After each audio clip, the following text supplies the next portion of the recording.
தீர்மானங்கள் ஒரு மனிதனின் வாழ்க்கையில் மிகப்பெரிய மாற்றத்தை ஏற்படுத்தும். அப்படி தங்கள் உள்ளத்தில் தீர்மானம் பண்ணிய 4 பேரை குறித்து பார்த்தோம். ஆம், 4 பேரும் ராஜாவின் உணவை சாப்பிடுவதில்லை, மரக்கறிகளை மட்டுமே சாப்பிட வேண்டும் என்று தீர்மானம் செய்தார்கள். தீர்மானம் இருதயத்தில் எடுக்கப்பட வேண்டும். அது மட்டுமல்ல, அது நிறைவேற்றப்பட வேண்டும். இந்த 4 பேர்களும் இப்படி தீர்மானம் செய்தது அவர்களுக்கு நன்மையாக முடிந்ததா, தீமையாக முடிந்ததா என்பதை பார்ப்போம்.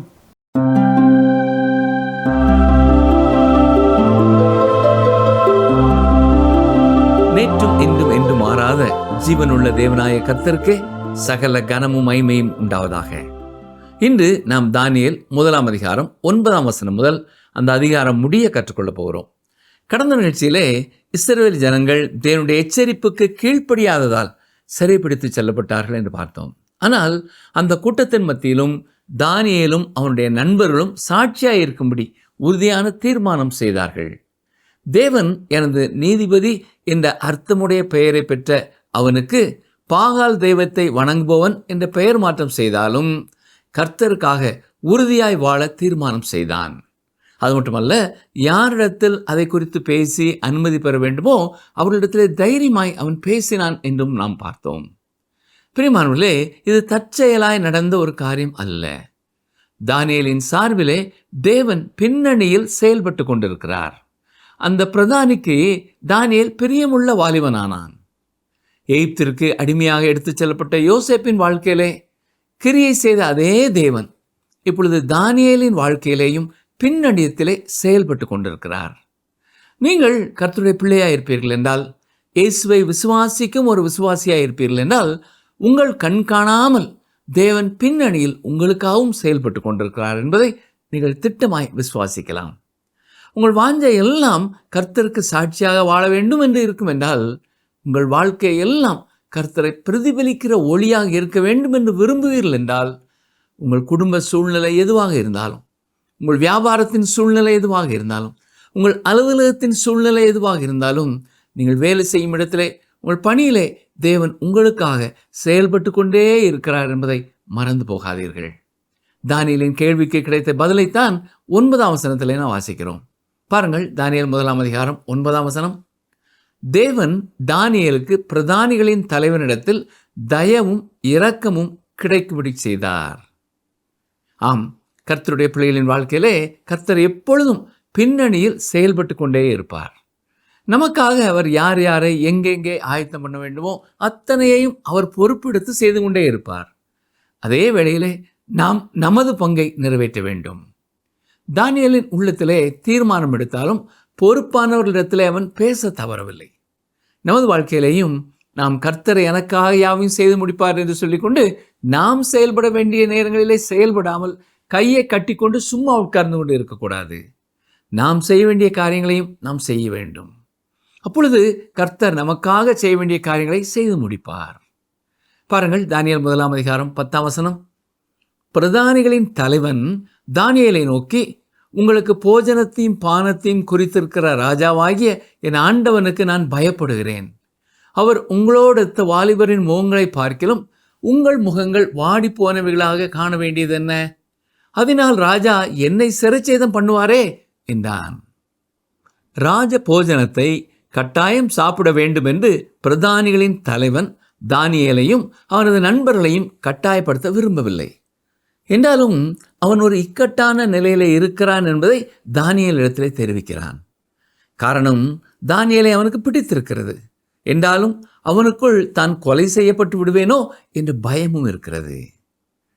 பாருங்கள், தானியேல் 1 அதிகாரம் 11, 12 அப்பொழுது பிரதானிகளின் தலைவனாலே தானியேல் அனனியா, மீஷாவேல், அசரியா என்பவர்கள் மேல் விசாரிப்புக்காரனாக வைக்கப்பட்ட மேல்ஷார் என்பவனை தானியேல் நோக்கி, 10 நாள் வரைக்கும் உமது அடியாரை சோதித்து பாரும். எங்களுக்கு புசிக்க பருப்பு முதலான மரக்கறிகளையும் குடிக்க தண்ணீரையும் கொடுத்து. அவர்கள் என்ன சாப்பிட வேண்டும் என்று விரும்பினார்களோ அதைத்தான் கேட்டார்கள் என்று சொல்லலாம். அவர்கள் வழக்கமாக உண்ணும் உணவே அவர்களுக்கு கிடைத்தால் நலம் என்று நினைத்தார்கள். எனவேதான் இந்த பருப்பு மற்றும் மரக்கறிகளை மட்டும் எங்களுக்கு தாருங்கள், சில நாட்களிலேயே நாங்கள் எப்படி இருக்கிறோம் என்று பாருங்கள் என்று கூறுகிறார்கள். சிறைப்பிடித்து கொண்டு வரப்பட்ட காலகட்டங்களிலே அவர்கள் எப்படிப்பட்ட உணவை அருந்தினார்களோ நமக்கு தெரியாது. ஆனால் நிச்சயமாய் வழக்கமாய் வீட்டில் சாப்பிடுவது போல வசதியான உணவு கிடைத்திருக்காது. எனவே இப்பொழுது நாங்கள் சாதாரணமான உணவை சில நாட்கள் புசித்தாலே போதும், எங்களுக்கு போதுமான பலன் கிடைக்கும் என்று கூறுகிறான். வசனம் 13 பாருங்கள். எங்கள் முகங்களையும் ராஜ போஜனத்தில் புசிக்கிற வாலிபருடைய முகங்களையும் ஒத்துப்பாரும், பின்பு நீர் காண்கிறபடி உமது அடியாருக்கு செய்யும் என்றான். வேறு வார்த்தைகளிலே சொல்ல வேண்டுமென்றால், எங்களை சோதித்து பாரும், நாங்கள் கேட்கிற உணவை இப்பொழுது எங்களுக்கு தாரும், சில நாட்கள் கழித்து மற்றவர்களுடன் எங்களை ஒப்பிட்டு பாரும், எங்களுடைய சரீர வளர்ச்சி சரியில்லை என்று காண்பீர் என்றால் அதற்கு பின்பு உங்கள் விருப்பம் போல செய்யுங்கள் என்பது போல கூறுகிறார்கள். இந்த மேல்சாருடைய கண்களிலே கிருபை கிடைக்கும்படியாக கர்த்தர் செய்தார். எனவே அவன் அவர்களை சோதித்து பார்க்க போகிறான்.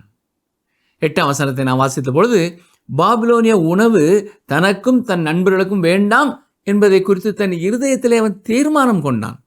அதை மீண்டும் உங்களுக்கு நினைவுபடுத்த விரும்புகிறேன். கிறிஸ்தவ வாழ்க்கை வாழும் பொழுது நாம் செய்யும் ஒரு குறிப்பிட்ட காரியம் கர்த்தருக்கு பிரியமில்லாதது என்பதை பரிசுத்த ஆவியானவர் நமக்கு உணர்த்தும் பொழுது அதை குறித்து நாம் தெளிவான தீர்மானம் செய்ய வேண்டியவர்களாக இருக்கிறோம். அதே நேரத்தில் இப்படி உலக பிரகாரமான சில காரியங்களை விலக்குவதனாலே, அது வேண்டாம் இது வேண்டாம் என்று கூறுவதனாலே ஒருவர் கிறிஸ்தவ வாழ்க்கை வாழ முடியாது என்பதை நாம் அறிந்து கொள்ள வேண்டும். ஒரு சகோதரி ஒரு முறை ஒரு கடிதம் எழுதியிருந்தார்கள். நான் கிறிஸ்துவை ஏற்றுக்கொண்ட பொழுது ஒரு குறிப்பிட்ட சபையிலே போய் சேர்ந்தேன். அந்த சபையிலே அதை செய்யாதே இதை செய்யாதே என்று பல சட்டத்திட்டங்களை கொடுத்தார்கள்.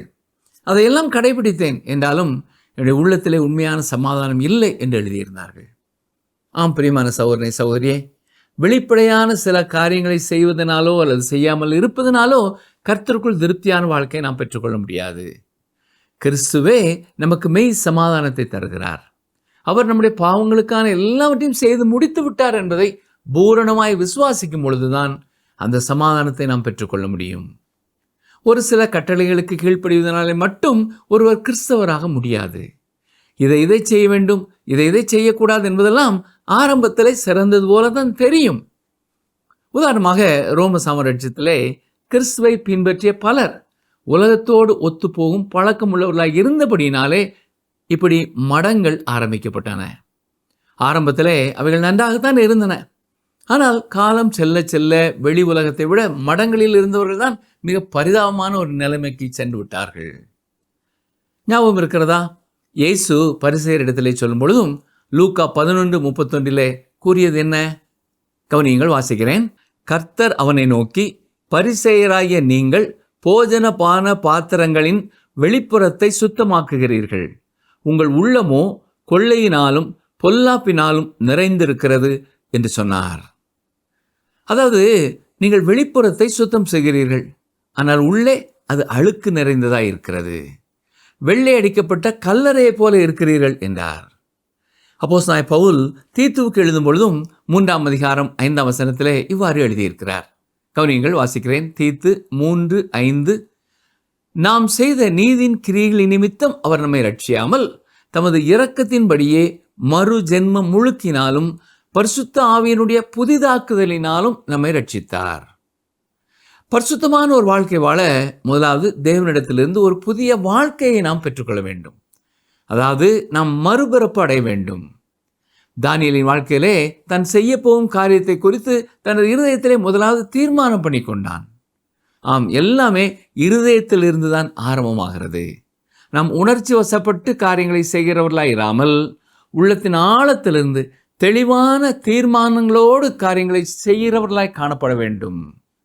நாம் வாழும் இந்த உலகத்திலே நாம் சிறை கைதிகளைப் போலத்தான் இருக்கிறோம். இந்த உலகம் எப்பொழுதும் நம்மை கீழ் நோக்கி இழுத்து கொண்டு தான் இருக்கிறது. இந்த உலகத்தை விட்டு வேறு எங்கும் நாம் குதித்து தாண்டி செல்ல முடியாது. ஆண்டவராய் இயேசு கிறிஸ்து மிக தெளிவாக சொன்னார், நாம் இந்த உலகத்திலே இருந்தாலும் இந்த உலகத்தார் அல்ல என்று கூறினார். 2 எஜமான்களுக்கு ஊழியம் செய்ய உங்களால் கூடாது என்றுதான் கூறியிருக்கிறார். இதே நேரத்திலே சில சட்ட திட்டங்களை கைக்கொள்வதனாலே மட்டும் நாம் தேவனை பின்பற்ற முடியாது. நம்முடைய இருதயத்திலே கர்த்தர் மேல் உண்மையான அன்பும் தெளிவான நோக்கமும் நமக்கு இருக்க வேண்டும். நம்முடைய சரீரத்திலே நாம் உடுத்துவதையும் உட்கொள்வதையும் விட நம் உள்ளத்தின் ஆழத்திலிருந்து புறப்பட்டு வருகிறவைகள் தான் முக்கியமானவைகள். தேவனுடைய கட்டளைகளுக்கு கீழ்ப்படிய வேண்டும் என்ற ஆசை, விருப்பம் தானியேலின் இருதயத்தின் ஆழத்திலே வந்தது. அதுதான் உண்மையான சாட்சி. எத்தனையோ வேத வசனங்களை அறிந்திருக்கிற அருமையான சகோதர சகோதரிகளே, இந்த உலகத்திலே கர்த்தரின் பிள்ளைகளாய், கர்த்தருக்கு சாட்சிகளாய், கிறிஸ்துவை இந்த உலகத்திலே பிரதிபலிக்கிறவர்களாக, அவருக்கு பிரியமான காரியங்களை மட்டும் செய்ய வேண்டும் என்ற உறுதியான எண்ணம் நம்முடைய உள்ளத்தின் ஆழத்திலிருந்து எழும்பட்டும். அதிகாலையில் எழும்பும் பொழுதும், இரவிலே படுக்கும் பொழுதும் அந்த ஆசை நமது தீராத ஆசையாக இருக்கட்டும். பாருங்கள், தானியேல் 1 அதிகாரம் 14 வசனம். அவன் இந்த காரியத்திலே அவர்களுக்கு செவி கொடுத்து 10 நாளளவும் அவர்களை சோதித்து பார்த்தான். இந்த மேல்ஷார் பாபிலோனிலேயே வளர்ந்தவன். எனவே தானியேலுடைய ஆலோசனையை பின்பற்ற மனமற்றவனாகவே தானியேலுக்கு அனுமதி கொடுத்தான் என்று சொல்லலாம். ஏனென்றால் பாபிலோன் தேசத்து உணவுப் பொருட்களிலே ராஜாவின் போஜனமே மனிதனை அறிவுள்ளவனாகவும் பலனுள்ளவனாகவும் மாற்றும் என்றுதான் அவன் நினைத்து கொண்டிருந்தான். ஆனாலும் அவன் தானியேலை சிறிதளவு நேசித்தபடியினாலே 10 நாள் அளவும் சோதித்து பார்க்க சம்மதம் தெரிவித்தான். தொடர்ந்து பாருங்கள், வசனம் 15. 10 நாள் சென்ற பின்பு ராஜ போஜனத்தை புசித்த எல்லா வாலிபரை பார்க்கிலும் அவர்கள் முகம் களையுள்ளதாயும் சரீரம் புஷ்டி உள்ளதாயும் காணப்பட்டது. தானியேல் தெரிந்து கொண்ட உணவு அவர்களுக்காக செயல்பட்டது. இது நமக்கும் ஒரு சத்தியத்தை கற்றுக் கொடுக்கிறது. தேவனாய கர்த்தர் தம்முடைய ஜனங்களாகிய இஸ்ரவேல் புத்திரர் அவர்களை சுற்றிலும் இருந்த ஜனங்களை விட வித்தியாசமானவர்களாக இருக்க வேண்டும் என்று விரும்பினார். ஆனால் அந்த வித்தியாசத்தை காட்டுவதற்காக அவருடைய உணவு பழக்க வழக்கங்கள் வித்தியாசமானதாக இருக்க வேண்டும் என்று அவர் கூறவில்லை. அவருடைய உணவு பழக்க வழக்கங்களிலே சுகாதாரம் இருக்கும்படியாய்த்தான் கர்த்தர் இவ்வாறு கூறியிருந்தார். லேவியராம புத்தகத்திலே கூறப்பட்டிருக்கிற உணவு வகைகளை நாம் தெரிவு செய்து கொள்ளும் பொழுது நிச்சயமாக பல வியாதி விக்கினங்களுக்கு விலைக்கு காக்கப்படுவோம். நாம் நியாயப்பிரமாணத்திற்கு கீழ் இல்லை, எதையும் நாம் உட்கொள்ள முடியும். ஆனால் நம்முடைய சரீரத்தின் சுகம் தொடர்பாக நாம் சிந்திப்போம் என்றால், நம்முடைய உணவு பழக்க வழக்கங்களிலே கவனமாக இருப்போம் என்றால், இன்று நம்மிலே காணப்படுகிற பல வியாதிகள் நமக்கு இருக்காது. உதாரணமாக, பன்றி இறைச்சி நாம் சாப்பிடக்கூடாது என்று பரிசுத்த வேதம் கூறுவதற்கு காரணம், அது நமது சரீரத்துக்கு ஏற்றது அல்ல என்பதை கர்த்தர் அறிந்திருக்கிறார். தானியேல் 1 அதிகாரம் 16-17 வசனங்களை கவனியுங்கள். ஆகையால் மேல்ஷார் அவர்கள் புசிக்க கட்டளையான போஜனத்தையும் அவர்கள் குடிக்க கட்டளையான திராட்சை ரசத்தையும் நீக்கி வைத்து அவர்களுக்கு பருப்பு முதலானவைகளை கொடுத்தான். இந்த 4 வாலிபருக்கும் தேவன் சகல எழுத்துக்களிலும் ஞானத்திலும் அறிவையும் சாமர்த்தியத்தையும் கொடுத்தார். தானியேலை சகல தரிசனங்களையும் சொப்பனங்களையும் அறியத்தக்க அறிவுள்ளவனாக்கினார். கர்த்தர் சாலமோனை ஆசீர்வதித்தது போல வெளிநாட்டிலே அரண்மனையிலே வாழ்ந்த இந்த இளைஞர்களையும் ஆசீர்வதிக்கிறார். உலக பிரசித்தி பெற்ற 2 ராஜ்யங்களின் பிரதம அமைச்சராய் தானியேல் செயல்பட போகிறார். கவனித்தீர்களா? தானியேலை சகல தரிசனங்களையும் சொப்பனங்களையும் அறியத்தக்க அறிவுள்ளவன் ஆக்கினார் என்று பார்த்தோம். சொப்பனங்கள் மூலமாகவும் தரிசனங்கள் மூலமாகவும் தேவன் வெளிப்படுத்தும் காலங்களிலே தான் தானியேல் வாழ்ந்து வந்தான். ஆனால் இந்நாட்களிலே கர்த்தர் தம்முடைய எழுதப்பட்ட வார்த்தையின் மூலமாய் நம்மோடு கூட பேசுகிறார். பலருடைய வாழ்க்கையிலே இன்று கர்த்தருடைய வசனங்களை கருத்தாய் படிப்பதை விட சொப்பனம் காண்பது எளிதானதாக தெரிகிறது. வேதாம கல்லூரியிலே கூட தேர்விற்கு முந்தைய நாள் உட்கார்ந்து கருத்தாய் படிக்க வேண்டியவர்களிலே பலர் பரீட்சைக்காய் ஜெபித்து கொண்டே இருக்கிறவர்களும் உண்டு. ஆனால் அதில் பயனில்லை. ஒரு வாலிபன், நான் தேர்வுக்கு முந்தைய நாள் வேதாமத்தை தலையணைக்கு அடியிலே வைத்து படுத்துக்கொள்வேன் என்று கூறினானாம். பிரியமானவர்களே, கவனத்தோடு பாடங்களை படிக்காமல் இஸ்ரவேல் யூதா ஜனங்களை யார் யார் எந்தெந்த காலகட்டங்களிலே ஆட்சி செய்தார்கள் என்பது தானாக வேத புத்தகத்திலிருந்து தலைக்குள்ளே வந்துவிட முடியுமா? முடியாது. சோம்பேறிகளுக்கு பரிசுத்த ஆவியானவர் உதவி செய்கிறதில்லை. கர்த்தருடைய வார்த்தைகளை கவனத்தோடு படிப்பவர்களுக்கு அவர் உதவி செய்கிறார். அவர்களோடு கூட இந்த வார்த்தைகளின் மூலமாய் இன்றைக்கும் பேசுகிறார். இந்த தானியேல் தீர்க்கதரிசன புத்தகத்தை குறித்து பலவிதமான கருத்து வேறுபாடுகள் இருந்தாலும் தானியேலின் காலகட்டத்திலேயே தானியேல் இதை எழுதினாரே ஒழிய, தானியேல் இந்த உலகத்தை விட்டு கடந்து சென்ற பின் 300-400 ஆண்டுகள் கழித்து யாரும் இதை எழுதவில்லை. பாருங்கள், தானியேல் 1 அதிகாரம் 18 வசனம். அவர்களை ராஜாவினிடத்தில் கொண்டு வருகிறதற்கு குறித்த நாட்கள் நிறைவேறின போது பிரதானிகளின் தலைவன் அவர்களை நேபுகாத் நேச்சாருக்கு முன்பாக கொண்டு வந்து விட்டான். இப்பொழுது நேபுகாத் நேச்சார் இந்த வாலிபர்களுக்கு கொடுக்கப்பட்ட பயிற்சி பலன் அளித்திருக்கிறதா என்பதை சோதித்து பார்க்க போகிறான். கடந்த காலங்களிலே பொது உடைமை கொள்கைக்காரர்கள் மக்களை மாற்றுவதற்காக கொடூரமான முறைகளை கையாண்டார்கள். எனவே அப்பொழுது மக்கள் அடிபணிந்தார்கள். ஏனென்றால் ஒரு மனிதனால் ஒரு குறிப்பிட்ட அளவுதான் தாக்கு பிடிக்க முடியும். ஆனால் இந்த நேபுகாத் நேச்சார் இந்த இனிமையான முறையிலே, நட்பின் முறையிலே நல்ல உணவை கொடுத்து, நல்ல அறிவை கொடுத்து தனது ராஜ சமூகத்திலே பணிவிடை செய்யும்படியாய் வாலிபர்களை பயிற்றுவிக்கிறான். தானியேல் 1 அதிகாரம் 19 பாருங்கள். ராஜா அவர்களோடே பேசினான். அவர்கள் எல்லாருக்குள்ளும் தானியேல், அனனியா, மீஷாவேல், அசரியா என்பவர்களைப் போல வேறொருவனும் காணப்படவில்லை. ஆகையால் இவர்கள் ராஜ சமூகத்தில் நின்றார்கள். ஆம், ராஜாவாகிய நேபுகாத் நேச்சார் தனிப்பட்ட விதத்தில் தானியேலிடத்திலும் 3 நண்பர்களிடத்திலையும் பேசி பார்த்தான். பல கேள்விகளை கேட்டிருப்பான். அவருடைய பதில் அவனை ஆச்சரியத்தில் மூழ்கடித்திருக்கும். மற்றவர்களை பார்க்கிலும் இவர்களை எல்லா வகையிலும் சிறந்தவர்களாக கண்டான். எனவே தன்னுடைய ராஜ்யத்திலே சிறந்த முக்கியமான பொறுப்புகளை அவர்களுக்கு கொடுத்தான். பாருங்கள், தானியேல் 1:20. ஞானத்துக்கும் புத்திக்கும் அடுத்த எந்த விஷயத்தில் ராஜா அவர்களை கேட்டு விசாரித்தானோ அதிலே தன் ராஜ்யம் எங்கும் உள்ள சகல சாஸ்திரிகளிலும் ஜோசியரிலும் அவர்களை 10 மடங்கு சமர்த்தராக கண்டான். நிகழ்ச்சி கேட்டுக்கொண்டிருக்கிற எனக்கு அருமையான சகோதரனே, சகோதரியே, உங்கள் வாழ்க்கையிலும் சிறையிருப்பை போன்ற ஒரு சூழ்நிலையிலே ஆண்டவர் உங்களை வைத்திருந்தாலும் அதன் மத்தியிலேயும் அவர் உங்களுக்கு சிறந்த ஞானத்தையும் பலனையும் தைரியத்தையும் கிருபைகளையும் தர முடியும் என்பதை மறந்து போக வேண்டாம். கர்த்தர் உங்களுக்கு கொடுக்கும் ஒவ்வொரு வாய்ப்பையும் பயன்படுத்தி வளர்ச்சி அடைவதற்கான முயற்சிகளை எடுத்துக்கொள்ளுங்கள். கர்த்தர் உங்களோடு இருப்பதனாலே உங்கள் முயற்சிகள் வீண் போகாது. பாபிலோனிலே தானியேல் எல்லாருக்கும் முன்பாக சிறந்த மனிதனாக காணப்படுகிறான். தானியேல் 1 அதிகாரம் 21 பாருங்கள். கோரேஸ் ராஜ்யபாரம் பண்ணும் 1 வருஷம் மட்டும் தானியேல் அங்கே இருந்தான். இந்த வசனத்தின் மூலமாக தானியேலின் வாழ்நாளை குறித்து நாம் அறிந்து கொள்கிறோம்.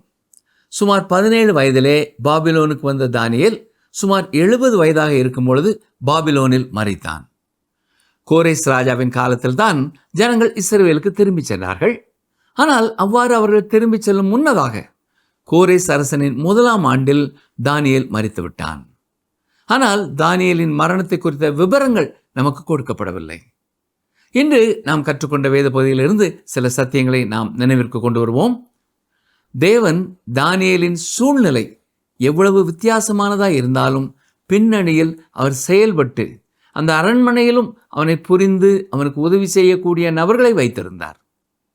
உங்கள் வாழ்க்கையிலேயும் நீங்கள் கர்த்தருக்கு பிரியமாய் வாழ வேண்டும் என்று தீர்மானித்திருப்பதால் இப்பொழுது நீங்கள் இருக்கும் சூழ்நிலையிலும் உங்கள் அருகில் இருக்கிற பலருடைய வாழ்க்கையில் உங்களுக்காக கர்த்தர் கிரியை செய்து கொண்டே இருக்கிறார் என்பதை மறந்து போக வேண்டாம். இரண்டாவதாக, உங்கள் வாழ்க்கையிலே நீங்கள் எடுக்கும் தீர்மானங்களை குறித்து உறுதி உள்ளவர்களாக இருங்கள்.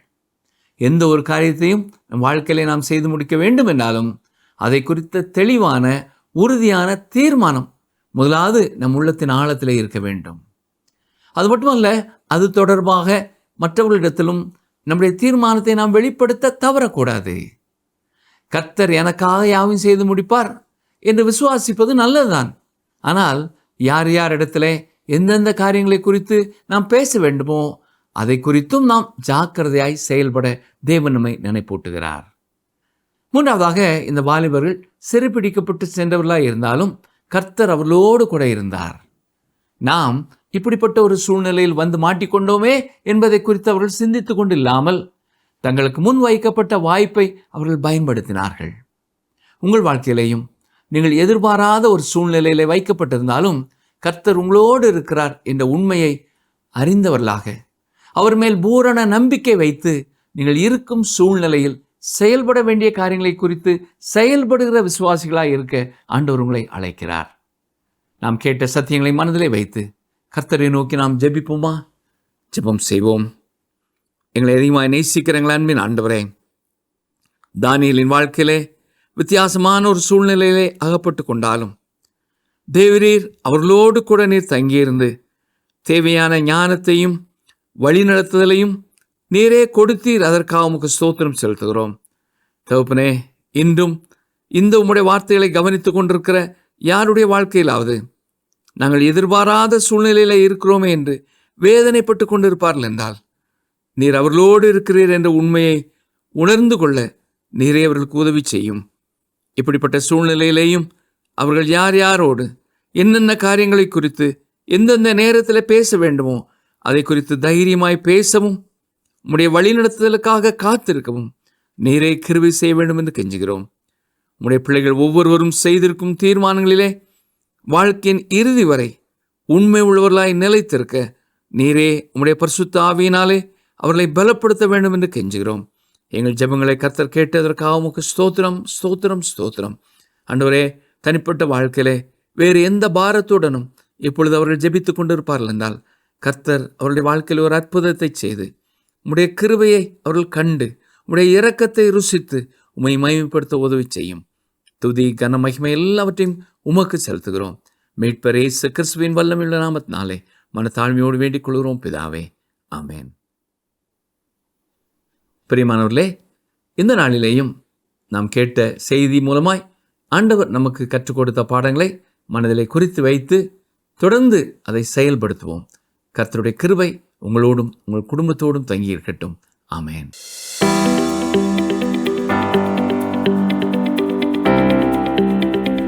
தானியேலுக்கும் அவன் நண்பர்களுக்கும் போஜனத்தையும் பானத்தையும் குறித்தது யார்?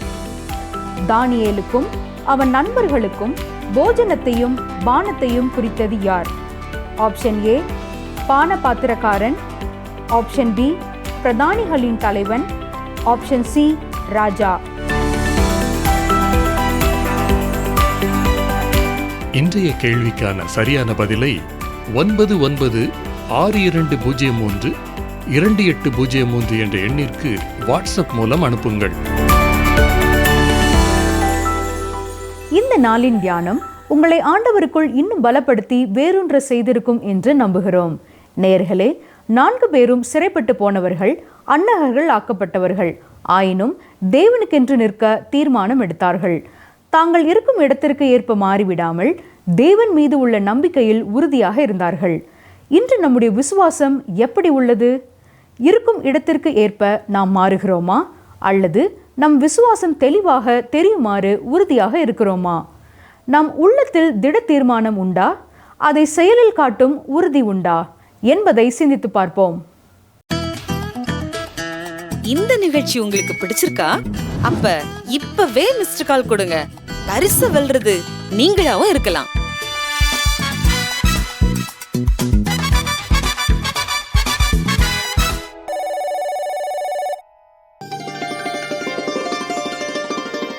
நன்மையினால் உன் வாயை திருப்தியாக்குகிறார். கழுகுக்கு சமானமாய் உன் வயது திரும்ப வால வயது போலாகிறது. சங்கீதம் 103:5.